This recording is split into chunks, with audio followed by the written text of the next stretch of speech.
La journée de ce mardi 8 août 2023 n'a pas été de tout repos pour le président de la RAC, Rémi Prosper Moretti, et ses conseillers. Deux activités sont enregistrées au siège de l'institution à Cotonou. La première, l'installation de l'honorable Marcellin Aronokun, désormais conseiller à la RAC.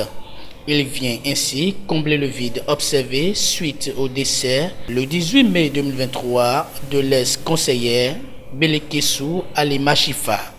M. Tasso Marcellin Aronokun est nommé membre de la haute autorité de l'audiovisuel de la communication pour la 6e mandature en remplacement de Feu Belekessou Ali Machifa, décédé le 18 mai 2023. Désormais, vous avez changé, si vous me permettez, de thème, de veste. Aujourd'hui, vous devez pouvoir réguler les médias. Une fois encore, soyez les bienvenus. Et c'est sous ces mots que je vous déclare installé comme conseiller à la 6e mandature de la RAC. Moi, j'aimerais placer ce mandat sous le signe du respect de la presse. Le signe du respect de la presse. Les communications, les informations sont l'importance des médias dans un pays, dans un État de surplus démocratique n'est plus à démontrer. Surtout en cette période de digitalisation des organes de presse, il est impérieux que l'on y veille beaucoup. Donc la tâche qui nous incombe ici, nous le savons, nous le mesurons à juste titre. Et nous estimons qu'avec les professionnels des médias que vous êtes, nous devons nous comprendre et travailler, réfléchir pour que la presse puisse contribuer réellement à l'épanouissement politique, économique et social de notre pays. C'est incontournable la presse.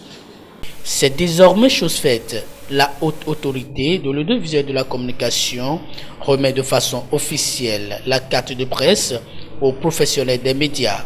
Moment tant attendu. Cette carte biométrique regorge de plusieurs avantages au profit des détenteurs. Nous nous réjouissons de la disponibilité aujourd'hui des cartes de presse. Pendant longtemps, on a fait le plaidoyer pour que ces cartes puissent être établies parce que ça fait quand même plusieurs mois maintenant que les acteurs de médias n'ont plus leur carte de presse à jour, alors que ça reste un élément important pour la qualité, prouver même sa qualité en tant que journaliste. Donc les cartes de presse sont aujourd'hui disponibles et on se réjouit, on se félicite tous parce que nous avons tous contribué à l'aboutissement de ce long processus.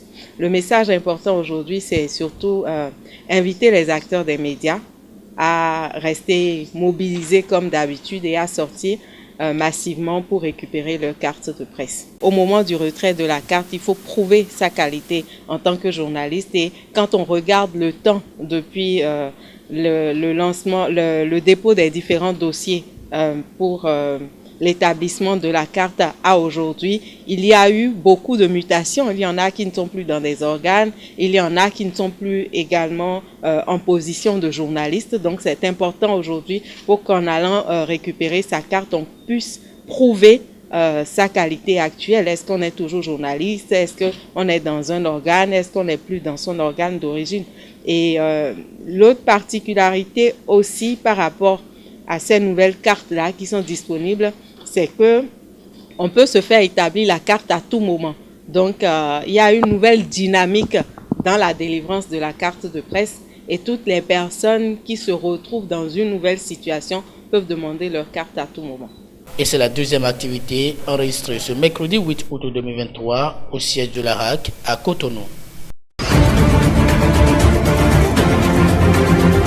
La salutation, c'est la meilleure des choses, c'est la chose la plus importante dans la vie de tout être humain. Saluer un individu, saluer toute personne que l'on rencontre, je pense que c'est un signe de respect, un signe de civilisation, un signe d'éducation aussi. Puisqu'il est souvent dit, l'une c'est là où les deux pieds vont amener la tête. Alors une personne que tu rencontres à 3 heures, que tu ne salues pas, tu ne sais pas là où, ce que tu vas rencontrer d'ici là, là où tu seras demain, tu ne sais pas. Quelqu'un que tu as rencontré et que tu l'as dépassé, à quelques mètres après la personne, tu peux succomber à n'importe quel moment. Et tu aurais déjà dépassé quelqu'un que tu as laissé, mais c'est lui qui peut te sauver à l'instant là. Donc pour moi, à mon avis, saluer une personne, c'est la moindre des choses, c'est la chose la plus importante. Et c'est une question d'éducation. C'est un signe de politesse. Et quand vous saluez une personne, même sans le connaître, peut-être, on ne sait pas, dans des situations données, vous aurez besoin de cette personne-là. Et cela peut être dû à la salutation que vous lui avez faite auparavant. Donc, bon, la salutation, c'est très très important. Et il faut toujours saluer les gens, même quand on ne les connaît pas. Bon, à partir de la salutation, tu peux savoir à qui tu t'adresses, ce qu'il fait, genre sa situation professionnelle, par exemple, ce qu'il fait, et vous pouvez mieux vous connaître. Et en gros, l'important, c'est quand même de prendre les nouvelles d'une personne ou de savoir si cette personne se porte bien ce jour-là ou bien, c'est pas, je vous dis bonjour. Ah, bonjour. Ça dépend, même si la personne a un aspect physique pas attirant, ça peut déjà te montrer que cette personne-là ne va pas bien. Donc le seul fait que je lui ai dit bonjour, ça peut quand même lui permettre de se familiariser ou de s'exprimer. Vous voyez, donc en vrai, c'est important. C'est important. Surtout en Afrique, c'est important. Déjà, c'est un truc qui s'apprend de base. Naturellement, dans toutes les familles, c'est pas, toutes les ethnies, la salutation, c'est très importante. Quelqu'un qui a l'habitude de saluer, cela veut dire que la personne a reçu une très bonne éducation. Sans une bonne éducation, le problème c'est que dans la société d'aujourd'hui, on rencontre des gens, c'est surtout chez nous en Afrique ici, les gens commencent pas à se comporter comme s'ils sont en Europe, comme s'ils sont chez les Occidentaux, j'allais dire. On dit que les Blancs n'ont pas le temps de saluer. Mais chez nous ici, saluer quelqu'un, c'est très important. À mon avis, ça c'est personnel. Toute personne que je rencontre, il faut les saluer. Ça ne coûte rien. Ça ne coûte aucun franc. Et c'est une marque de respect, une marque de considération et une marque d'éducation. Chez nous en Afrique, nous tenons vraiment à cœur la salutation. Vraiment à cœur. Voilà, depuis déjà le cours primaire, on nous enseignait déjà la salutation. Comment s'incliner déjà pour saluer les grandes personnes. Saluer déjà les grandes personnes qu'on voit à la maison, dans la rue. On ne te connaît pas.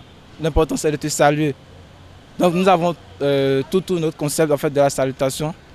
Donc je peux tout simplement dire que chez nous en Afrique, nous aimons saluer. On nous a appris à saluer depuis le bas âge. Parce que pour nous c'est déjà un signe de respect, un signe d'estime, de respect, de tout.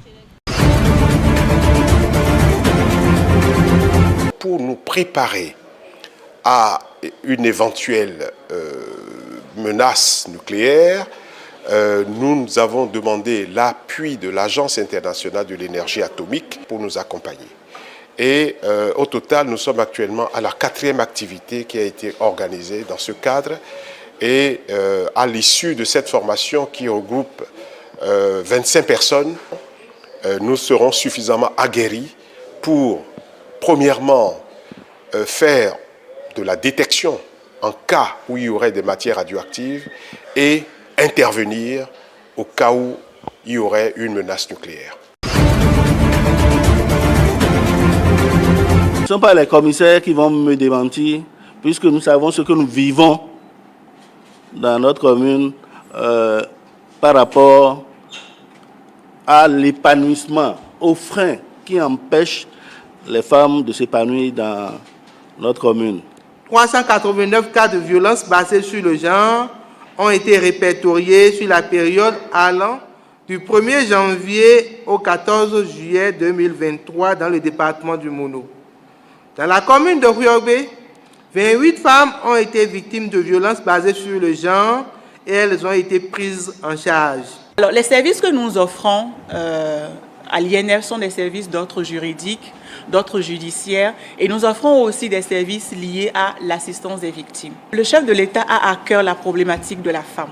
C'est pour ça qu'il est venu, il a créé l'Institut national de la femme. Et j'aimerais bien que nous puissions sortir d'ici avec assez de matière, non seulement de la matière, mais aussi des pistes de solutions qui vont nous permettre de pouvoir aider les femmes, de pouvoir aider la jeune fille à pouvoir mieux s'en sortir. Au regard de nombreux enjeux et défis auxquels sont confrontés les jeunes et adolescents de notre commune pendant leur période de puberté, nous avons pris sur nous la responsabilité d'agir. À Boycon, la mauvaise camaraderie conduit pour la plupart du temps aux avortements clandestins, aux grossesses précoces et aux infections sexuellement transmissibles. Conscients de la situation, nous avons jugé qu'il semble plus qu'opportun de se poser un certain nombre de questions, dont la plus primordiale s'avère être comment attirer l'attention des jeunes filles et jeunes garçons pour passer des informations appropriées dans un monde complètement numérisé. Pouvoir exercer ses droits, que ce soit celui à l'éducation, celui à une santé de qualité ou à la protection, notamment contre les violences, commence d'abord par l'information et par la possibilité, les outils et les compétences de décider soi-même de son destin. À tous les adolescents et les adolescentes qui ont participé au programme Upshift, je vous remercie très sincèrement pour tout le travail que vous avez pu accomplir ces dernières années. Vous pouvez en être fiers et vous pouvez compter sur l'UNICEF pour continuer à mettre en valeur vos solutions. Cette initiative par les adolescents, pour les adolescents, c'est absolument fantastique. Je suis très fière de voir ce film et j'ai bien envie de voir le reste.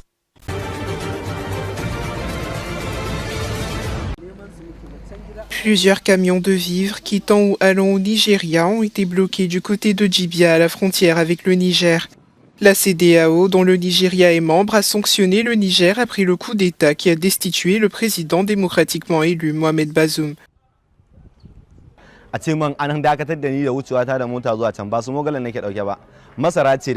Je ne suis pas un contrebandier. Je transporte du maïs et des haricots. Avec tout cela, nous ne savons pas où mettre ces articles parce que nous sommes désorientés. Ce n'est pas juste pour nous parce qu'il n'y a même pas de vendeur de nourriture ici. Il faut prendre un vélo avant de pouvoir manger. Nous ne sommes pas des Nigériens et je vais à Djibia. Djibia n'est pas le Niger.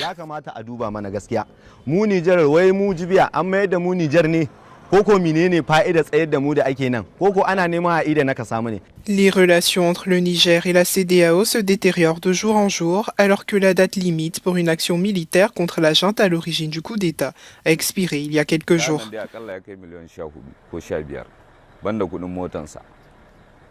La perte sera énorme. Le gari que je transporte uniquement est estimé à 15 millions de naira, sans compter le transport, et nous sommes bloqués ici depuis 5 jours. Je m'arrête à Djibia, mais plusieurs de ces véhicules vont en République du Niger et même au-delà. Ce n'est pas la frontière principale, nous sommes toujours à l'intérieur du Nigeria, mais nous sommes arrêtés. Ils devraient nous permettre d'aller à la frontière principale et de voir ce qui s'y passe.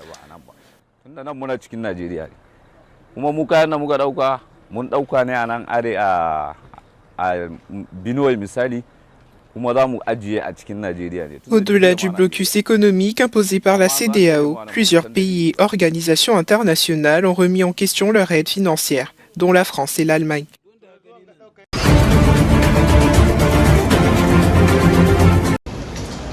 Juan Branco est arrivé mardi matin à l'aéroport parisien de Roissy-Charles de Gaulle. L'avocat franco-espagnol a été expulsé du Sénégal. Défenseur de l'opposant sénégalais Ousmane Sonko, Maître Branco, avait été arrêté dimanche en Mauritanie après plusieurs jours de recherche. Remis aux autorités sénégalaises, l'avocat a été inculpé dans la foulée pour attentat, complot, diffusion de fausses nouvelles, actes et manœuvres de nature à compromettre la sécurité publique ou à occasionner des troubles politiques graves. Il s'était fait remarquer en juin en demandant à la Cour pénale internationale d'ouvrir une enquête contre le président Macky Sall pour crimes contre l'humanité après les violences que le Sénégal a connues.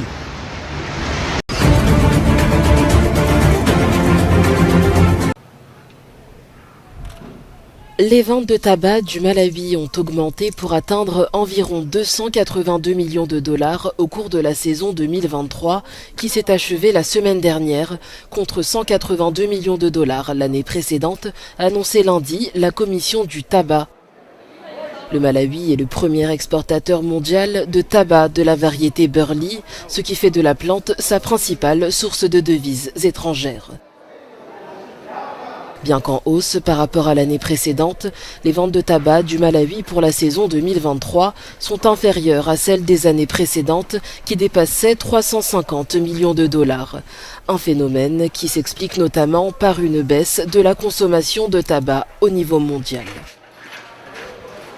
En 2021, le président Lazarus Chakwera a préconisé le passage à des cultures à forte croissance comme le cannabis, la plante étant de plus en plus commercialisée à travers le monde.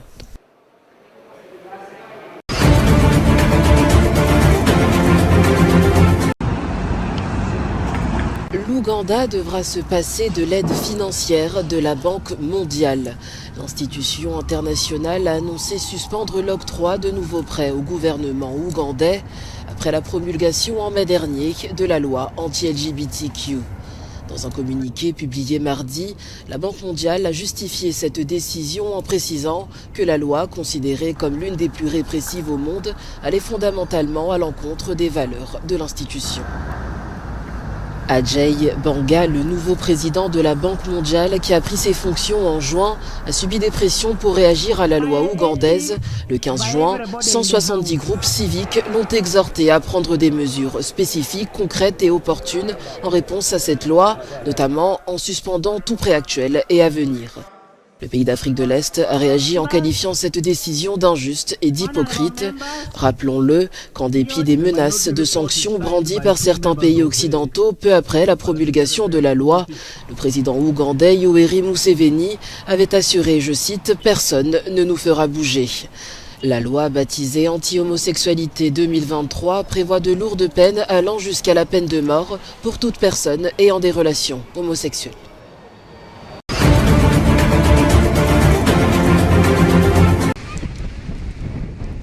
Pour la première fois depuis le début du conflit au Soudan, un convoi d'aide humanitaire a atteint le Darfour oriental, a annoncé lundi l'Organisation des Nations Unies. Le premier convoi humanitaire à atteindre le Darfour oriental depuis le début de la guerre au Soudan est arrivé dans l'État, après 9 jours de route. Le Bureau de la coordination des affaires humanitaires a négocié l'acheminement de ces camions du delta du Nil Blanc à la capitale du Darfour oriental. Le convoi a livré 430 tonnes de semences agricoles fournies par l'Organisation des Nations Unies pour l'alimentation et l'agriculture, qui seront distribuées aux agriculteurs par le ministère de l'Agriculture. L'ONU affirme que le conflit, qui dure depuis bientôt 3 mois, a laissé 24 millions de personnes, soit la moitié de la population soudanaise, dans le besoin de nourriture et d'autres formes d'assistance. Un accès humanitaire supplémentaire est nécessaire de toute urgence pour que toutes les zones agricoles du Darfour puissent bénéficier de ces semences. Toutes les parties doivent également permettre aux agriculteurs d'accéder aux terres agricoles et assurer leur protection lorsqu'ils plantent et récoltent. Une saison agricole ratée aurait des conséquences dévastatrices pour toutes les communautés du Darfour. La semaine dernière, l'Agence humanitaire des Nations Unies et l'UNICEF ont alerté sur la situation désastreuse au Soudan, alors qu'aucun pourparler de paix n'est en vue.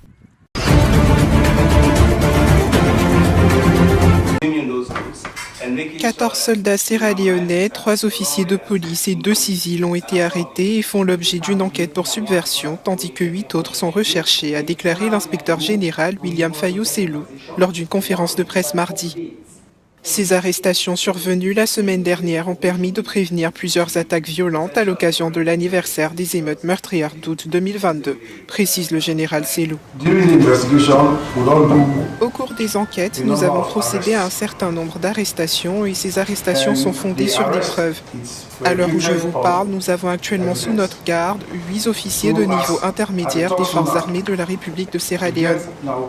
J'entends par 8 officiers de niveau intermédiaire des personnes gradées de lieutenant à major. Nous en avons arrêté 8.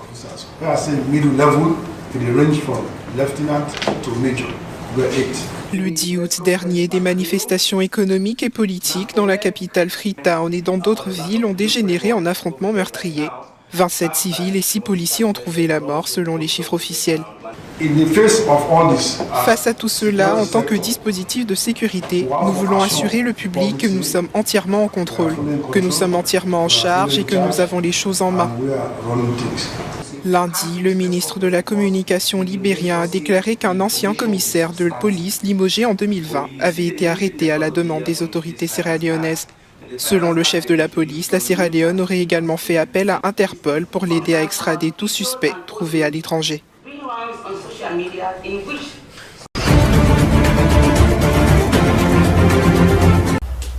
Au Rwanda, les membres d'Ibuka, une association fêtière de survivants du génocide, a exprimé mardi colère et frustration après que des juges d'appel de l'ONU ont déclaré Félicien Kabuga, financier présumé du génocide des Tutsis, aujourd'hui octogénaire et souffrant de démence sévère, inapte à être jugé à la haie. Le secrétaire exécutif de l'association Ibuka déplore une insulte délibérée aux blessures profondes dont souffrent les survivants du génocide. Il ajoute qu'ils envisagent de rompre tout lien avec la Cour pénale internationale. Félicien Kabuga est accusé d'avoir fondé et financé une station de radio qui avait appelé à la haine et poussé au massacre de plusieurs personnes. Arrêté à Paris en 2020, après 2 décennies en cavale, l'ancien homme d'affaires qui se déplace en fauteuil roulant a été jugé en septembre devant un tribunal spécial chargé des crimes de guerre et a plaidé non coupable. Selon l'ONU, le génocide rwandais a fait plus de 800 000 morts en 1994, essentiellement des Tutsis.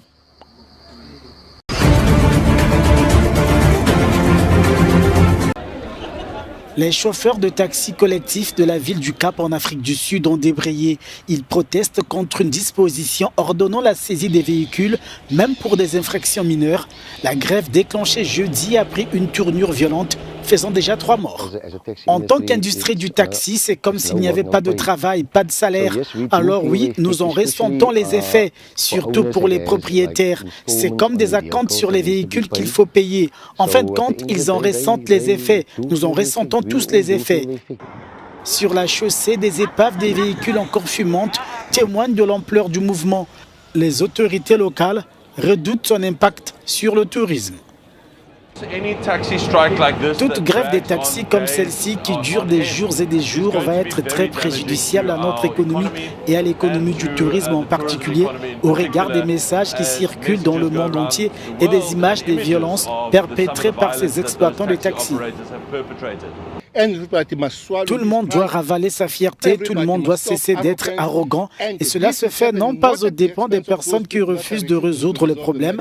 Elles vont bien, vivent dans des endroits calmes, conduisent leur voiture et vont à l'école.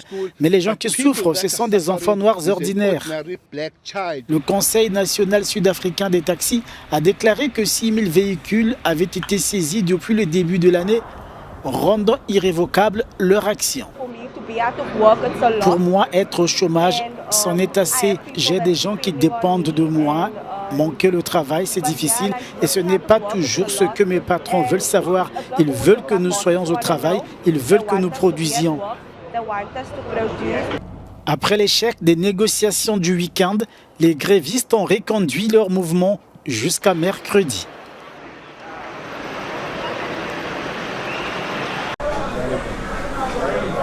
L'Organisation mondiale de la santé a alerté lundi sur la présence sur le marché d'un lot de sirop contre la toux contaminée.